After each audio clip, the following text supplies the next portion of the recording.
Hi and welcome to Simon's Bird Blog. This week we're going to be looking at how you can attract blue tits and great tits to nest in your garden. Now in a previous blog I talked about feeding birds in your garden and how that can help attract them in the first place. So the other thing that we can do if you want them to nest in your garden is you can put up bird boxes. Now obviously blue tits and great tits are both what we call cavity nesters, so in the wild they would nest in holes in trees. Now a lot of old trees have been cut down, so we need to provide them with artificial nest sites so that they can carry on and breed, and they're a nice bird to have in your garden. So the types of boxes you can have are a standard hole type nest box that come in a variety of shapes and designs. It's best to avoid nest boxes with perches because this can allow access to larger birds and cause disturbance. When you get your blue tit or great tit box, the other thing to think about is the size of the hole. This style box has a smaller hole which is about 22mm, which is designed for blue tits. For great tits it needs to be 25mm. Now as you can see, the nest box in the background is fitted to a fence and it's half covered in ivy but allows access points, but doesn't allow cats to sit on top.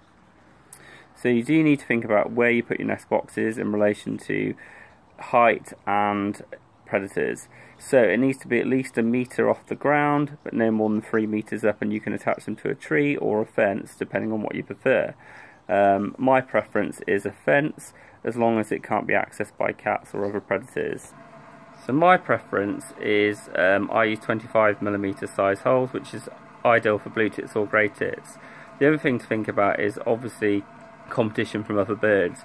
So if you want to attract blues and great tits, you need to put up a number of boxes in your garden, and ideally they need to be about 10 metres apart so that you don't get competition from others. Now the box behind me has been used 2 or 3 years now by great tits, but I have had blue tits in it on occasion. This is the other box that I've got in my garden, and this one's been used the last 3 years by great tits.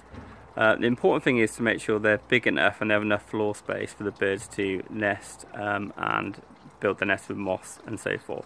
The other thing to make sure is they're not too close to bird feeders so that they don't get disturbed by other birds that are feeding. Some people say, do you need to clean your boxes out every year? I clean mine out every 2 years. Birds will clean their boxes as well, otherwise you get a build-up of parasites, but only use hot water and let them dry out before you put them up.